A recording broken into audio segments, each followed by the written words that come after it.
E vamos chamar já o nosso segundo convidado de hoje, mais um analista para comentar junto conosco o cenário nacional e internacional, o Victor Bueno, sócio e analista de ações da Nord. Muito boa tarde, Victor. É um prazer tê-lo conosco aqui no Closing da BMC. Olá, pessoal. Boa tarde. Prazer novamente estar participando aí com vocês. Victor, vamos lá então, temos preço do petróleo em queda, Petrobras sofrendo, mas mantém esses R$30 por papel, hein? Essa resistência que parece infinita, parece muito mais forte do que as oscilações do preço do barril. O que você está vendo com Petrobras? E claro, quando a gente fala em Petrobras, também não pode evitar de falar nas Junior Oil, né? 3R, PetroRio, PetroRecôncavo. O que você está vendo também nessas outras ações, esses outros papéis, né, de petroleiras menores? O que a gente está acompanhando em 2023, né, não somente nessas últimas semanas, é uma grande resiliência para a Petrobras, né? É até meio contraintuitivo com aquilo que muitos analistas estavam tentando especular, prever para 2023 para a Petrobras com a mudança do governo, né? Muitos imaginavam que a Petrobras ia sofrer com mudanças de política, com alterações também na política de vendas de ativos, enfim. Ou seja, né, no processo mais de estatizar a Petrobras, né, ou pelo menos continuar estatizando aí as operações da Petrobras, né? Então, a tendência que muitos viam é que as ações fossem cair durante 2023 e a gente está vendo exatamente o contrário, né? Enquanto a Petrobras vem subindo bastante aí no ano, a gente vê as outras, né, as empresas júniores, né, as petroleiras menores, em queda, né? E são empresas que possuem uma maior visibilidade de crescimento e não tem esse risco político embutido ali no meio, né? Então, é basicamente isso que a gente vem acompanhando, né? Essa simetria, né? Enquanto a gente vê a empresa que uma das empresas, né, que talvez tivesse uma tendência maior de queda, né, por parte dos analistas, subindo, enquanto as outras que tinham uma tendência maior de alta, né, por conta ali dos seus potenciais de aumento de produção, a gente vê realmente eles em queda, né, mais acompanhando exatamente o preço do barril do petróleo, né. O que a gente tende a ver no curto prazo é exatamente isso, tanto seja a Petrobras, seja as petroleiras júniores, a gente vê exatamente um comportamento muito similar ao preço do Brent, né. É meio que um costume a gente acabar acompanhando isso, mas a gente não vem acompanhando isso para Petrobras, a gente vê para as júniors, mas a gente não vê para a Petrobras, né? E existe também essa nova análise, né, por parte de grande parte do mercado, não só de analistas, mas de gestores também, de que a Petrobras não vai acabar, enfim, risco político não vai acabar afetando tanto as suas operações e, consequentemente, os seus resultados, né? A empresa, inclusive, recentemente anunciou novos pagamentos de dividendos, foram muito bons, muito positivos, então, muito possivelmente, ela vai manter ali esse perfil de boa pagadora de dividendos, isso traz ali, querendo ou não, uma segurança maior para os seus investidores, né? Enquanto isso, a gente tem as menores petroleiras ainda caminhando ali para trazer uma confiança maior para o mercado e, consequentemente, a gente vai ver as ações subindo mais, pensando em longo prazo. Perfeito. Isa Takaki. Um pouco em relação ao preço do petróleo, né, o Brent, que é utilizado aí para referência dos preços dos combustíveis, registrando uma queda hoje aí. O WTI lá fora também em queda, ainda com o real mais forte, né, inclusive. Eu queria que você fizesse uma análise, inclusive, uma das justificativas dessa queda do petróleo, o temor a uma recessão, o temor aí com um aperto maior de uma política monetária lá fora. Como é que vocês estão enxergando essa queda nos preços do petróleo? Sim, na verdade a gente estava até imaginando que no começo da semana a gente teria quedas até maiores, né, pro preço do barril do petróleo por conta do que a gente viu acontecer lá na Rússia, né, novas tensões, a gente lembra de 2021, essas tensões geraram ali um efeito praticamente imediato no preço do barril do petróleo, né, pela importância da região, então a gente imaginava que a gente teria ali com essas tensões, novas tensões, né, que perduram aí todo esse tempo, a gente achava que teria ali um impacto ainda mais negativo pro preço do barril do petróleo, né? Na verdade, mais positivo, né, pro barril do petróleo, mas a gente não viu isso, né? A gente está vendo exatamente esses outros receios, como você mesmo comentou, afetando o preço de curto prazo, né? E que nem eu disse no começo, né? A tendência de curto prazo, não só para o barril de petróleo, é também para as ações das petroleiras de acompanhar esse preço, né? Então, o que a gente acompanha, né, pelo movimento dos papéis, é exatamente esse. Curto, médio prazo, a tendência é ele acompanhar muito de perto, né? Ainda mais se a gente for olhar para uma Petrobras,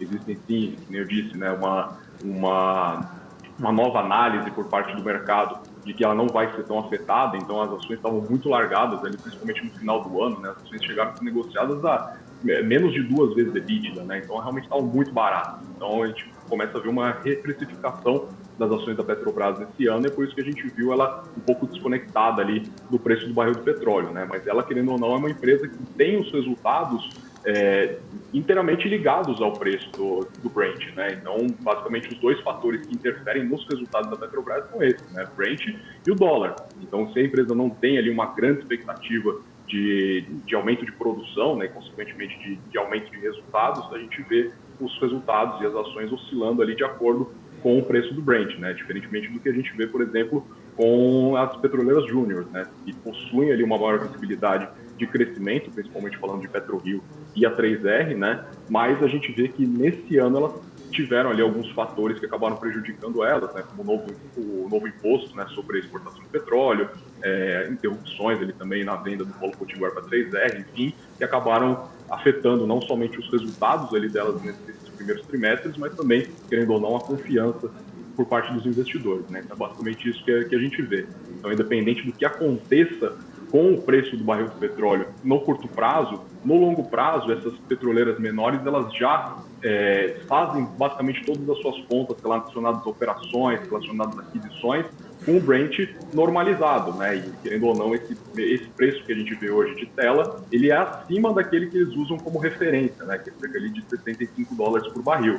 Então está bem próximo ali de uma certa normalidade, óbvio que pode continuar caindo, enfim, a gente ainda tem que acompanhar as tensões que podem acontecer lá no leste europeu, mas a tendência que a gente veja aí essas empresas, as ações dessas empresas acompanhando mais os resultados do que necessariamente o preço do Brent no curto prazo.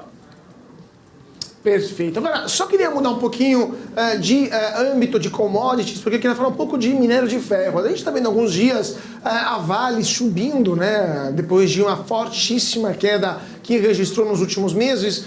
O minério de ferro não está dando sinais de retomada na demanda, né? Continua fraca, especialmente vindo da China, as perspectivas não são boas e mesmo assim a Vale mostra uma certa força, o papel da Vale. Por que você acha que isso está acontecendo? O que vocês estão vendo na Nord para a Vale e para todo o setor de mineração como um todo?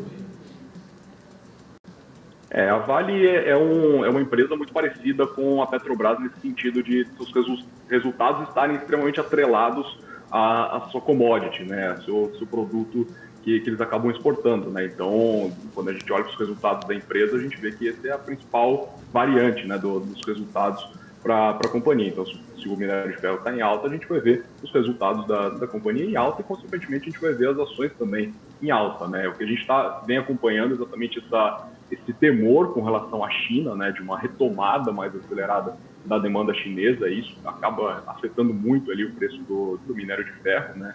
E a gente vê que enquanto a gente não tiver uma retomada mais acelerada, mais forte ali por parte da China, dificilmente a gente vai ver uma retomada do minério, consequentemente a gente vai ver também uma retomada da Vale, né? O que a gente vê da Vale desses últimos tempos, né, é que no ano, se a gente for olhar para o ano de 2023, é praticamente um long and short que aconteceu dentro do mercado financeiro, né, com as pessoas comprando muito Petrobras e parece que vendendo muito Vale, né, porque foram movimentações totalmente distintas, né? Então, a Vale, enquanto a Petrobras subiu muito durante o ano, a gente viu a Vale caindo muito, né?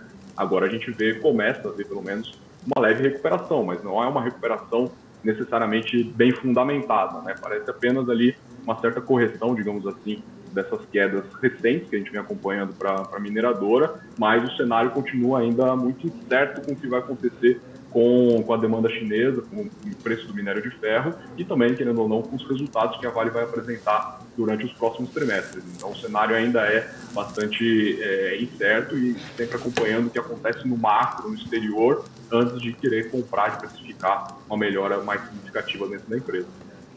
Perfeito. Isa. Hoje, né, tivemos aí o resultado do IPCA, também tivemos a ata do Copom, talvez sinalizando aí um processo de queda dos juros agora em agosto. Isso acaba trazendo algumas oportunidades, né, principalmente depois de algumas altas que vimos na Bolsa recentemente. Como é que vocês estão trabalhando com os clientes nesse momento de alta de juros?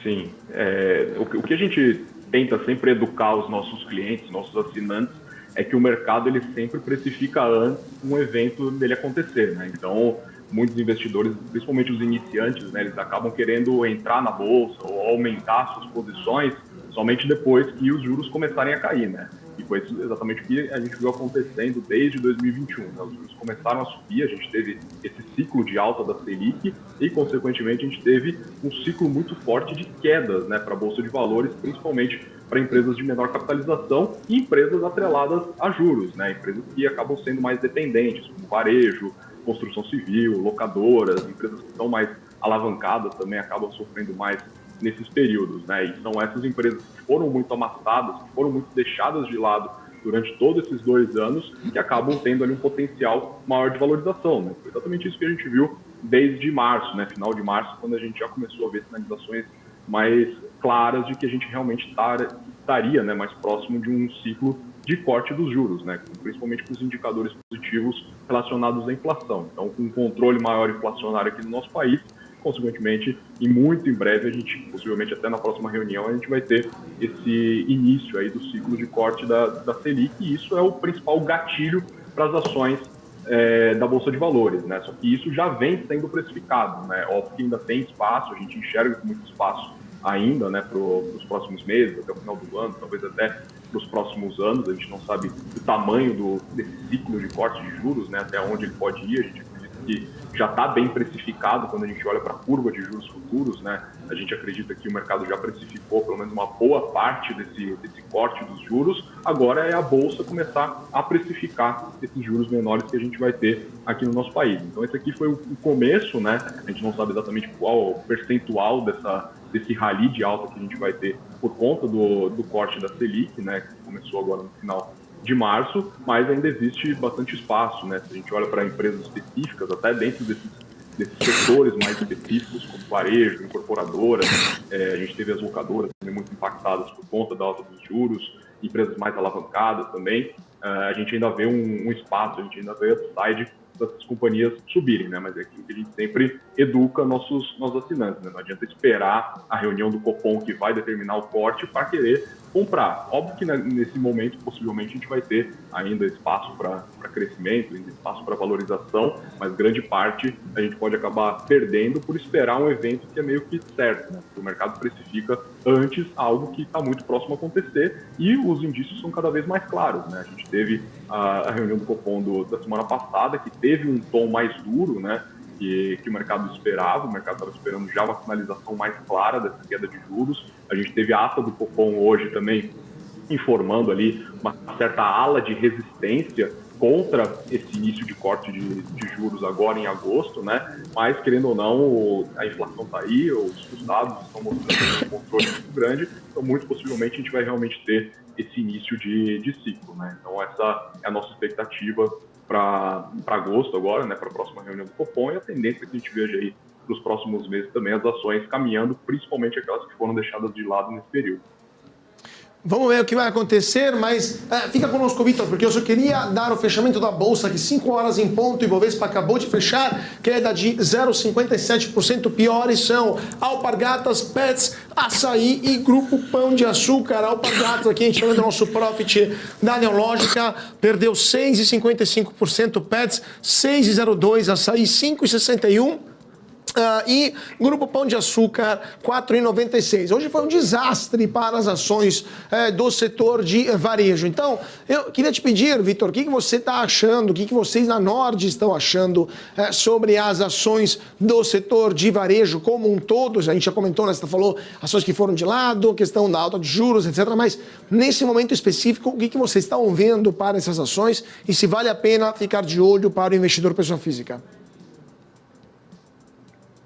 Não, boa. Foi talvez o setor que melhor performou aí nesses últimos meses, né? A gente viu empresas, até não só empresas que têm bons fundamentos, que trazem boa visibilidade de crescimento, boas perspectivas para os seus acionistas, mas também empresas que não têm fundamentos tão sólidos, empresas que muitas vezes estão muito endividadas, muito alavancadas. A gente viu as ações subindo bastante, né? Porque exatamente por esse fator que eu disse, né? Foram ações, né, de empresas que foram deixadas totalmente de lado, estavam totalmente esquecidas, empresas negociando a múltiplos muito baixos, múltiplos historicamente ali nas mínimas, inclusive muito inferiores ali aos múltiplos operados ali pelos principais índices da Bolsa de Valores, né? Não só Ibovespa, mas índices Concaps também. Então, o que a gente viu foi realmente uma movimentação de empresas que estavam largadas, né, no nosso mercado, e o varejo realmente foi um dos setores que a gente viu uma maior movimentação, né? Junto com incorporadoras, construtoras, né? Inclusive, a gente estava fazendo uma análise das maiores altas de 2023 e foram exatamente as duas maiores altas. Uma foi uma incorporadora e outra foi uma empresa do varejo, né? Foi a Plano & Plano, que é uma subsidiária da Cyrela, né? Que entrou na Bolsa de Valores de 2021, e a outra foi a C&A, que é uma empresa do varejo que também estava largada, uma empresa totalmente esquecida ali pelo mercado, que foi muito impactada não só ali nas ações, mas também nos fundamentos, né? Porque a gente sabe que os juros ele tem um impacto muito grande nas ações, mas ele tem um impacto muito grande também no negócio das varejistas, né? Então, os juros ele comprime muito o consumo da população, e os juros em alta também impactam muito as empresas que são mais alavancadas, né? Empresas que são mais endividadas acabam pagando maiores despesas financeiras, e quando a gente tem maiores despesas financeiras, a gente vai ter menores lucros, né? Então, é um impacto duplo, né? Para não dizer até triplo, né? Quando a gente olha dentro dos fundamentos, que acabam trazendo aí essa pressão mais vendedora para os seus papéis, né? E o que a gente viu desde o final de março, mais precisamente no dia 23 de março, uma movimentação muito forte de alta, e agora a gente vê uma leve correção, né? Enquanto os juros futuros estiverem em baixa, a tendência é que a gente veja a bolsa subindo, né? Então, o que a gente vê, principalmente nesses últimos pregões, né? Não só de hoje, mas os últimos dois, principalmente, é exatamente um movimento de correção, não necessariamente um movimento que a gente agora vai iniciar um rally de baixa, nada nesse sentido. Pelo menos a gente não acredita nisso, até porque as perspectivas continuam muito positivas, né? Os juros, querendo ou não, o porte, né, dos juros, ele acaba sendo o maior gatilho, não só da Bolsa, mas principalmente desse setor, varejo e também incorporadoras. Claro, porque a turma tem mais dinheiro, consegue melhor. O juro é mais baixo, né? Tem mais dinheiro disponível em tese, porque não tem que pagar tanto de serviço da dívida e consegue gastar mais. Bom, gente, então eu queria agradecer muitíssimo o Victor Bueno, sócio e analista de ações da Nord, por ter estado conosco hoje aqui no Closing na BMC. Muito obrigado, Victor, foi um prazer tê-lo conosco.